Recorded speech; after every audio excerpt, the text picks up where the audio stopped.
धामी सरकार कल पेश करेगी 2024-25 का बजट। करीब 90,000 करोड़ होगा धामी सरकार का बजट। लोकसभा चुनाव को देखते हुए कई महत्वपूर्ण योजनाओं की हो सकती है घोषणा।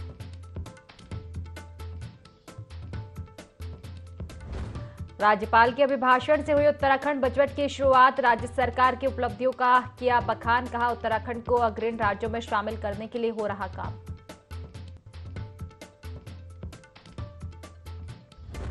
टनकपुर और काशीपुर और कोटद्वार रेलवे स्टेशन के पुनर्विकास कार्यों का पीएम मोदी ने किया वर्चुअली शिलान्यास।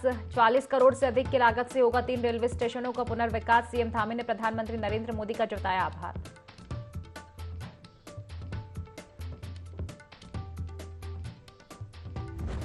लोकसभा चुनाव से पहले बीजेपी ने कांग्रेस को दिया बड़ा झटका। कांग्रेस के वरिष्ठ नेता अशोक वर्मा के साथ कई कार्यकर्ताओं ने ज्वाइन की बीजेपी प्रदेश अध्यक्ष महेंद्र भट्ट और सांसद निशंक ने कराया शामिल।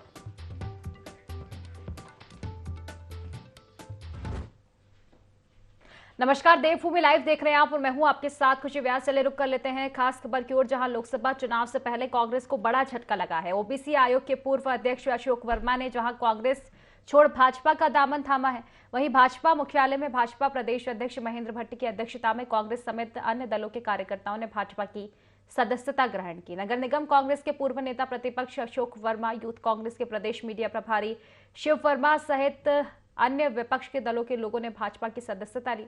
आपको बता दें कि लोकसभा चुनाव से पहले कांग्रेस के करीब 6,000 से अधिक लोग भाजपा में शामिल हो चुके हैं।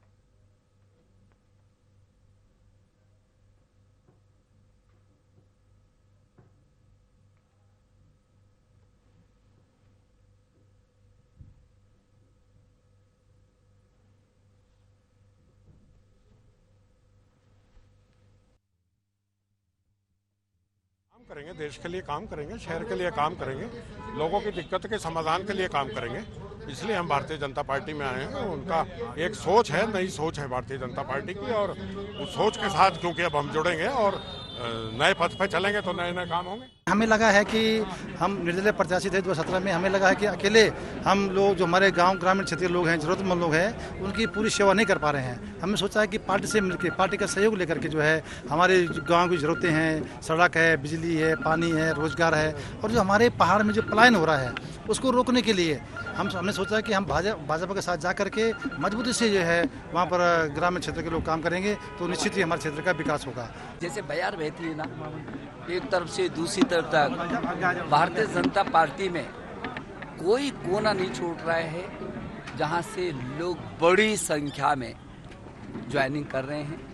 हरिद्वार लोकसभा में आज हजारों लोगों ने ज्वाइनिंग किया। पूरे प्रदेश से बहुत महत्वपूर्ण लोगों ने किया, और विशेष करके मैं हरिद्वार को कहना चाहता हूँ, बीएसपी और कांग्रेस से बहुत बड़ी संख्या में उनके वरिष्ठ पदाधिकारीगण आज भारतीय जनता पार्टी में सम्मिलित हुए हैं। 3,000 से ऊपर की संख्या आज पार्टी की सदस्यता ली है, और कांग्रेस, बसपा, सपा, यूकेडी अनेकों दलों के लोगों ने लिए है। आज की सदस्यता का मुख्य जो फोकस था तो ओबीसी वोट था। ओबीसी के प्रभावशाली नेता सुभाष वर्मा और अशोक वर्मा दोनों लोगों ने पार्टी की सदस्यता ली है, और मुख्य रूप से क्योंकि रमोला है, ये भी ओबीसी समुदाय से आते हैं, तो जिला पंचायत के पूर्व अध्यक्ष है अपने टिहरी उत्तरकाशी जनपद में, उनकी सदस्यता हुई है। एक प्रेम सिंह जी टुरेजा वो अपने सिख समुदाय से आते हैं, उनकी सदस्यता हुई है। और शरद चौहान ये प्रदेश सचिव थे कांग्रेस के, तो हजारों की संख्या में आज ये सदस्यता हुई है। विधानसभा के बजट सत्र की शुरुआत हो चुकी है और बजट सत्र में विपक्ष ने अपनी सकारात्मक भूमिका निभाने की बात कही। कार्य मंत्रणा समिति के में विपक्ष को नहीं बुलाए जाने पर नेता प्रतिपक्ष ने सरकार पर सवाल उठाए। उन्होंने कहा कि सरकार संख्या बल का हवाला देकर नियमों और परंपराओं की अनदेखी कर रही है। यशपाल आर्य ने कहा कि ऐसा पहली बार हुआ है जब संख्या बल के आधार पर सरकार ने कार्य मंत्रणा समिति में बिना विपक्ष के ही एजेंडा तय कर लिया हो। नेता प्रतिपक्ष यशपाल आर्य ने कहा कि सदन नियमों और परंपराओं के तहत ही चलता है और हम सकारात्मक विपक्ष की भूमिका निभाएंगे।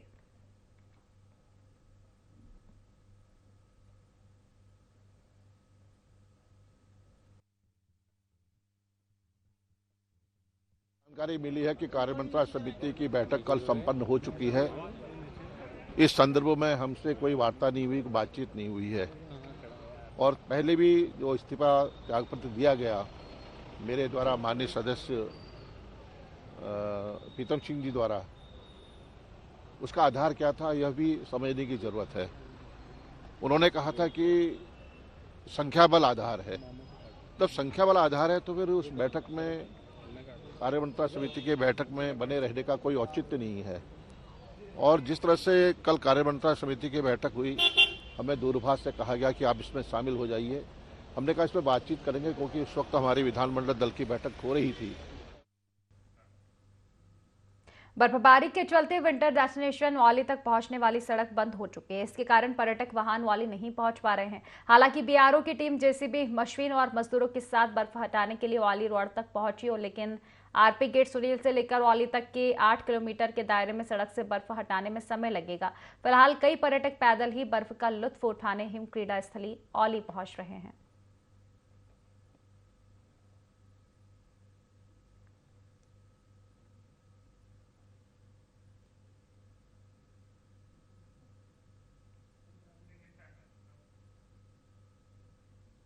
भगवानपुर थाना क्षेत्र में नकली दवाएं बनाने के मामले में पुलिस ने कार्रवाई की और आरोपियों के खिलाफ गैंगस्टर एक्ट में मुकदमा भी दर्ज किया है।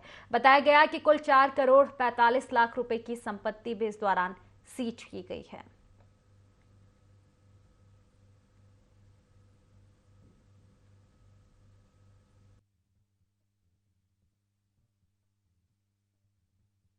थाने में दर्ज एनडीपीएस एक्ट के तहत और जो इसमें गैंगस्टर एक्ट के तहत एक कार्रवाई की गई थी, जिसमें जो मुख्य अभियुक्त थे विकास, विशाल और पंकज, इनके विरुद्ध जो प्रॉपर्टी सीजर की कार्रवाई की गई। करीब 4.5 करोड़ के आसपास की प्रॉपर्टी कल इनकी सीज की गई है। और इसी तरीके के जो कारोबार में जो भी लोग संलिप्त हैं उनके विरुद्ध हम सख्त एक्शन ले रहे हैं और आगे और भी लोगों के खिलाफ जो इस तरीके से जिन्होंने अपनी संपत्ति अर्जित की है उसकी हम लोग प्रॉपर्टी सीजर की कार्रवाई की है। सीएम पुष्कर सिंह धामी चंपावत को आदर्श जिला बनाने की कवायद में जुट चुके हैं, तो वहीं दूसरी ओर चंपावत का स्वास्थ्य महकमा आदर्श चंपावत बनाने के सीएम के सपनों में पलीता लगाता नजर आ रहा है। जिले के सबसे ज्यादा ओपीडी वाले लोहाघाट उप जिला चिकित्सालय में स्वास्थ्य सुविधाओं की बदहाली का आलम हो रहा है। मरीजों को प्लास्टर काटने तक के लिए रेफर किया जा रहा है। महिला कांग्रेस प्रदेश उपाध्यक्ष सुशीला बोहरा ने लोहाघाट अस्पताल की दुर्दशा पर गहरी नाराजगी जताते हुए कहा कि एक और मुख्यमंत्री चंपावत को आदर्श जिला बनाने की बात करते हैं, दूसरी ओर लोहाघाट अस्पताल को रेफर केंद्र बना दिया गया है।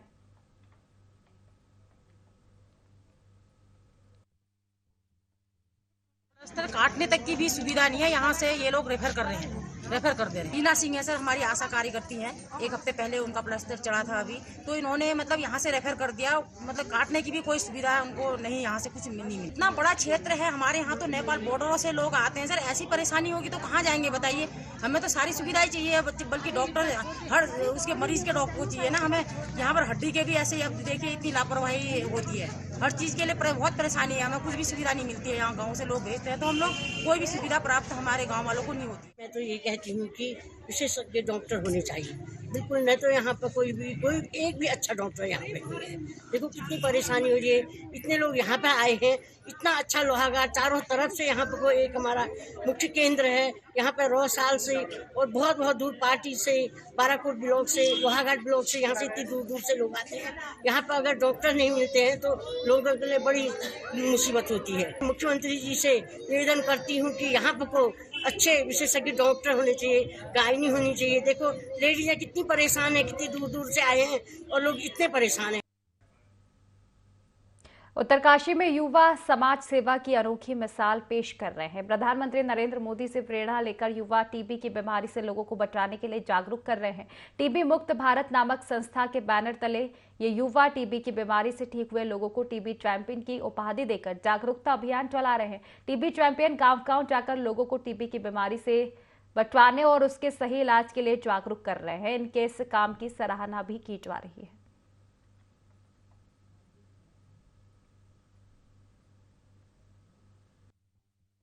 सर्वाइवर टू टीबी चैंपियंस का टीबी चैंपियंस को हम यहाँ पर बना रहे। टीबी चैंपियन का मतलब है कि ये लोग अपने जो ड्यूरिंग ट्रीटमेंट इन लोगों ने जो दवाई खाई है, जैसे इन्हें सिम्टम्स आए हैं, वो आने वाले समय में भारत को टीबी मुक्त बनाने में सहयोग करेंगे। क्योंकि ये लोग अपने अपने क्षेत्र में जाकर के अगर इन्हें किसी को लगता है कि टीबी के लक्षण मिल रहे हैं तो ये लोग वहाँ से रेफरल कर सकते हैं। और यूनाइट टू एक्ट प्रोजेक्ट जो है वो TB survivor to TB champions बनाने का कार्यक्रम में पूरे उत्तराखंड में भाग दे रहा है। वैसे तो पूरे भारतवर्ष में ये कार्यक्रम चल रहा है। TB survivor to TB champion बनाने के लिए जो टीबी की दवाइयाँ खा चुके जो लोग हैं वो किस तरीके से जब दवाई पूरी हो जाए तो वो एक जागरूकता में अपना अहम योगदान कर सकें। क्योंकि टीबी मुक्त भारत को अगर बनाना है तो कहीं ना कहीं हमारे प्रधानमंत्री जी का ये कमिटमेंट है, तो उसका पूरा करने के लिए पूरी जनता का और खासकर जिन लोगों को टीबी हो चुकी है वो ठीक होने के बाद लोगों तक वो जो आज की डेट में स्टिग्मा है, भेदभाव है, छुआछूत है कि नहीं ये टीबी वाला है, तो उनके बारे में पूरी जानकारी देना कि हर प्रकार की टीबी फैलती नहीं है। कुछ आपके लंग्स की टीबी है वो फैलती है, अदर टीबी आपकी नहीं फैलती है। तो टीबी के साथ या टीबी के पेशेंटों के साथ स्टिग्मा ना करें, भेदभाव बिल्कुल ना करें।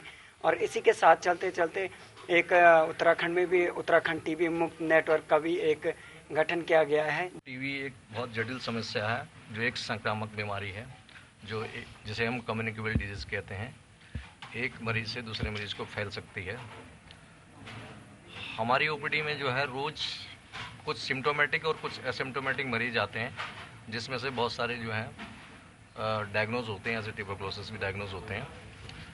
तो टीबी के जो लक्षण होते हैं, जो मरीज लक्षण लेके हमारे पास जो सामान्यता आते हैं, जैसे उसको अगर 2-3 हफ्ते से लगातार खांसी हो रही है, चाहे बलगम है या बिना बलगम वाली है, रोज शाम को बुखार आना, रात को टेम्परेचर बढ़ना, पसीना आना, और सबसे बड़ी बात है वजन का लॉस होना बहुत इंपॉर्टेंट होता है। वेट लॉस, किसी किसी को वेट लॉस ही होता है, छाती में दर्द करके आता है, तो उसका हम जो है सारा परीक्षण कराते हैं। एक्सरे हैं, बलगम की जांच, और एक हमारे पास सीबीनेट जो कार्डियक बेस होती है जांच, उसको हमारे यहाँ डॉट सेंटर है, तो उसके डॉट सेंटर के थ्रू हम उसको दवाई देते हैं। कार्यक्रम के तहत जो है हमारे उत्तराखंड में भी जो है 2024 को टीबी मुक्त का लक्ष्य रखा गया है, जिसके तहत जो है हमारे जो है जनपद उत्तरकाशी में टीबी मुक्त पंचायत कार्यक्रम चल रहा है। इसी के तहत आज हम जो है जो हमारे टीबी चैंपियन है वो लोग हैं बेसिकली इस बीमारी से जो है संघर्ष करते हुए दवाई खा के जो है अपने को जो है स्वस्थ करके वापस अपने जो है पुरानी हेल्दी लाइफ में आ गए हैं। तो ये लोग जो है इनको जो है इनके माध्यम से हम जो बाकी लोग भी जो है जो कि किसी सोशल स्टिग्मा से या जिनको कोई दवा की कोई साइड इफेक्ट वजह से नहीं का किस प्रकार की जो है हमारे जो है सिस्टम तक नहीं पहुंच पा रहे हैं, तो ये लोग भी काम करेंगे कि उनको बताएं, उनको प्रोत्साहित करें कि ये बीमारी पूरी तरह ठीक हो सकती है। खबरों में आगे बढ़ेंगे, जहां प्रधानमंत्री नरेंद्र मोदी ने अमृत भारत योजना के तहत रेल परियोजनाओं की सौगात में 2 करोड़ की लागत से लालकुआं के घोड़ा नाला बिंदु खत्ता रेलवे अंडरपास का वर्चुअल रूप से शिलान्यास किया। कार्यक्रम को रेल मंत्री अश्विनी वैष्णव ने संबोधित करते हुए रेलवे की परियोजनाओं के बारे में जानकारी देते हुए पीएम का आभार व्यक्त किया। लालकुआं में आयोजित कार्यक्रम की अध्यक्षता कर रहे क्षेत्रीय विधायक डॉक्टर मोहन सिंह बिष्ट ने कहा कि पीएम मोदी की दूरगामी सोच का नतीजा है कि रेलवे की कई योजनाओं का कायाकल्प हो रहा है।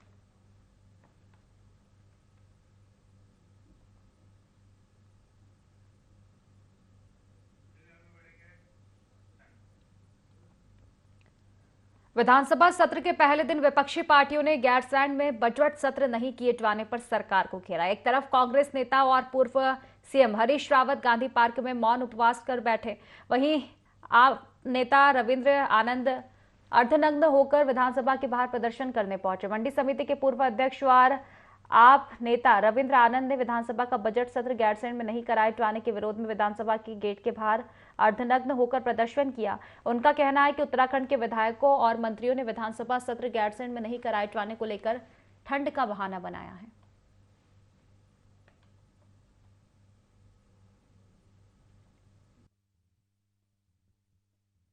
में चल रहे विधानसभा सत्र जो कि देहरादून में चल रहा है और गैरसैंण में इसको नहीं कराया गया, इसके विरोध में आज मेरे द्वारा देहरादून स्थित विधानसभा के गेट के बाहर विरोध प्रदर्शन करते हुए विरोध जताया गया कि पहाड़ी व्यक्ति को ठंड नहीं लगती। हम हिमालयी लोग हैं, हम हिमालय रीजन में रहने वाले लोग हैं, हमें ठंड नहीं लगती। और जिस प्रकार से सरकार द्वारा यह कहा गया था सरकार के विधायकों ने एक चिट्ठी लिखी थी जिसमें उन्होंने कहा था कि इस वक्त बहुत ठंड है और ठंड में ये जो सत्र है ये गैरसैंण में ना होकर के देहरादून में होना चाहिए। इसके विरोध में आज मेरे द्वारा ये प्रदर्शन किया गया। किसानों का विरोध उत्तराखंड में भी देखने को मिला। बॉर्डर पर किसानों के साथ हुई झड़प के बाद संयुक्त किसान मोर्चा के आह्वान पर एक दिन का सांकेतिक विरोध हरिद्वार के टोल टैक्स पर देखने को मिला। किसानों का कहना है कि दिल्ली बॉर्डर पर किसानों और पुलिस के साथ संघर्ष में एक किसान की मौत हो गई थी। इसके बाद संयुक्त किसान मोर्चा ने एक दिन का जाम का आह्वान किया था। उन्होंने कहा कि एक दिन के सांकेतिक विरोध के बाद मोर्चा का जैसा भी निर्देश होगा उसी हिसाब से आंदोलन को आगे बढ़ाया जाएगा।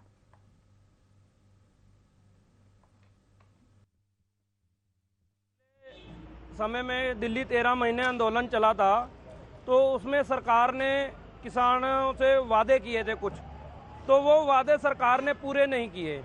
तो उन्हीं को लेकर पंजाब के किसान दिल्ली कूच कर रहे थे, लेकिन उनको हरियाणा के बॉर्डर पे रोका गया। हरियाणा सरकार ने पंजाब के अंदर जाकर ड्रोन के द्वारा उनके ऊपर आंसू गैस के गोले दागे, गोलियां चलाई, ट्रैक्टर, कारें और तो और एम्बुलेंस तक तोड़ दिए, और एक किसान हमारा शहीद हो गया जिसको सीधी गोली मारी गई। सरकार के विरोध में संयुक्त किसान मोर्चे द्वारा आज एक दिन की कॉल दी गई थी कि पूरे भारत के किसान एक दिन अपने ट्रैक्टर दिल्ली को जो रोड जाता है उस रोड पर खड़े कर एक दिन का प्रदर्शन करेंगे। उसी को लेकर हम लोग हरिद्वार के किसान आज बादराबाद टोल प्लाजा पर प्रदर्शन कर रहे हैं। प्रदर्शन जो आज हमने रखा है वही सिर्फ का जो हमारे हरियाणा में हमारे किसान भाइयों के साथ बर्बरता के साथ लाठीचार्ज किया गया, और ये तमाम हमारे जो भाई किसानियों की MSP का जो मसला चला रहा है, अटका रखा है भाजपा सरकार ने, उनसे गुजारिश करते हैं कि वो MSP जो हमारी लागू करी जाए किसानों के हक में। और जो हमारे उत्तराखंड में भी भेदभाव कर रखा भाजपा सरकार ने, 2 कानून बना रखे, पहाड़ के लिए नीचे और हमारे लिए नीचे कुछ और कानून हो। हम कहते हैं एक प्रदेश एक कानून होना चाहिए। हम इनसे गुजारिश करते हैं भाजपा को अपनी मनमानी ना करे, जनता के हित में काम करे, ये बस हमारी मांग है भाजपा सरकार। देखिए, भारतीय किसान यूनियन क्रांति जो है संयुक्त मोर्चे के साथ है। ये हम सांकेतिक प्रदर्शन है हमारा, और हम इन लोगों को बताना चाहते हैं जैसे अभी हरियाणा में लाठीचार्ज हुआ हमारे किसानों पे, उसका जो हम समर्थन करने के लिए, और उन पुलिसकर्मियों का जो जिन्होंने लाठीचार्ज किया है या जो अधिकारी है उसके खिलाफ तत्काल प्रभाव से उसे निलंबित किया जाए और उसके खिलाफ मुकदमा कर उसे जेल भेजा जाए। हमने ये कहा कि जो किसान है, अब देखो हमारे गन्ने का भुगतान 265 करोड़ रुपए आज तक नहीं हुआ, और हमारा अगर बिजली का कनेक्शन 1 महीना लेट हो गया तो हमारा कनेक्शन काट दिया जाए। तो हमारी जो पीड़ा है हम उस पीड़ा को लेकर जो है संयुक्त मोर्चे के साथ है, और हम संघर्ष जब तक करते रहेंगे जब तक हमारी ये मांगे पूरी नहीं रहेंगी। तो कोटद्वार की मालन नदी के टूटे पुल के निर्माण का जीर्णोद्धार मुख्यमंत्री पुष्कर सिंह धामी ने पास कर दिया। इसको लेकर विधानसभा अध्यक्ष ऋतु खंडूरी ने मुख्यमंत्री का आभार जताया। साथ ही जल्द ही इस पुल का निर्माण कार्य भी शुरू हो जाएगा। आपको बता दें कि मालन नदी पर बना पुल का एक हिस्सा बरसात के समय ढह गया था। इसको बनाने के लिए स्थानीय जनता मांग कर रही थी। यह पुल कोटद्वार को भाबर क्षेत्र से जोड़ता है और इस पुल की लागत 26 करोड़ 75 लाख है।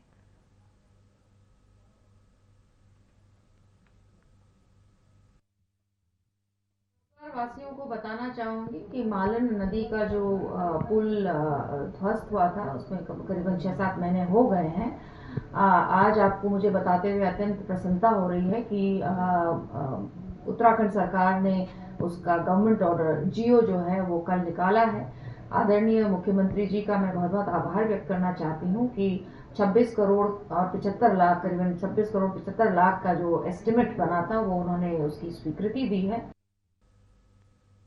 हाईकोर्ट की फटकार के बाद 10 सालों बाद 30 बेड का सामुदायिक स्वास्थ्य केंद्र हल्दूचोड़ का शुभारंभ हो चुका है। विधायक डॉक्टर मोहन सिंह बिष्ट, पूर्व कैबिनेट मंत्री हरीश चंद्र दुर्गापाल और CMO डॉक्टर श्वेता भंडारी ने संयुक्त रूप से फीता काटकर इसका शुभारंभ किया।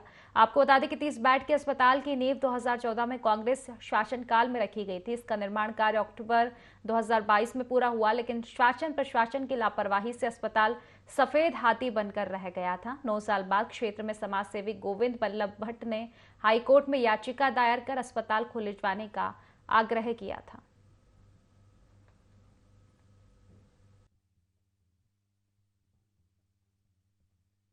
सरकार से निवेदन है कि आपने हाईकोर्ट में जो एफिडेविट दिया है, इतने डॉक्टर देंगे, इतने ये चीज़ें देंगे, उसको आप पूर्ति करें। 8 मार्च तक आपका समय है। अगर 8 मार्च तक आप नहीं करेंगे तो मैं पुनः फिर चीफ जस्टिस के पास ये यहाँ की समस्या को रखूँगा, जबकि ये 30 बेडों का है। ये एक सामान्य सा ही बच्चों को झुंझुना दिखाया गया है। हॉस्पिटल है और इसमें OPD चलेगी, 24/7 जो इमरजेंसी सेवाएं रहेंगी। ये एक्सरे अल्ट्रासाउंड की कोई सुविधा नहीं है। अभी फ़िलहाल तो OPD चलेगी, इमरजेंसी चलेगी और लैब की सुविधा है। चंदन वाले जो है यहाँ पर वो करेंगे। इमरजेंसी 24/7 रहेगी। विधानसभा के बजट सत्र की शुरुआत हो चुकी है और बजट सत्र में विपक्ष ने अपनी सकारात्मक भूमिका निभाने की बात कही। कार्य मंत्रणा समिति में विपक्ष को नहीं बुलाए जाने पर नेता प्रतिपक्ष ने सरकार पर सवाल उठाए हैं। उन्होंने कहा कि सरकार संख्या बल का हवाला देकर नियमों और परंपराओं की अनदेखी कर रही है। यशपाल आर्य ने कहा कि ऐसा पहली बार है जब संख्या बल के आधार पर सरकार ने कार्य मंत्रणा समिति में बिना विपक्ष के ही एजेंडा तय किया हो। नेता प्रतिपक्ष यशपाल आर्य ने कहा कि सदन नियमों और परंपराओं के तहत ही चलता है और हम सकारात्मक विपक्ष की भूमिका निभाएंगे।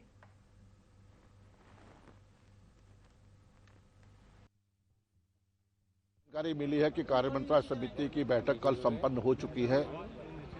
इस संदर्भ में हमसे कोई वार्ता नहीं हुई, बातचीत नहीं हुई है और पहले भी जो इस्तीफा त्यागपत्र दिया गया मेरे द्वारा माननीय सदस्य प्रीतम सिंह जी द्वारा, उसका आधार क्या था यह भी समझने की जरूरत है। उन्होंने कहा था कि संख्या बल आधार है। जब संख्या बल आधार है तो फिर उस बैठक में, कार्यमंत्रणा समिति के बैठक में बने रहने का कोई औचित्य नहीं है। और जिस तरह से कल कार्यमंत्रणा समिति की बैठक हुई, हमें दूरभाष से कहा गया कि आप इसमें शामिल हो जाइए। हमने कहा इस पर बातचीत करेंगे क्योंकि उस वक्त हमारी विधानमंडल दल की बैठक हो रही थी। उत्तराखंड विधानसभा में धामी सरकार के बजट सत्र की शुरुआत हो चुकी है। सत्र के पहले दिन राज्यपाल का अभिभाषण हुआ, जिसमें अभिभाषण के माध्यम से जनता को राज्य सरकार की उन सभी जन कल्याणकारी नीतियों को बताने का कार्य हुआ जिससे प्रदेश विकास के पथ पर अग्रसर हो सकता है। गैरसैंण में सत्र न आहूत करने पर संसदीय कार्य मंत्री प्रेमचंद अग्रवाल ने कहा कि उनके द्वारा विधायकों की भावनाओं का सम्मान किया गया है, जिसने पक्ष और विपक्ष के विधायकों ने इस सत्र को देहरादून में कराने की मांग की थी।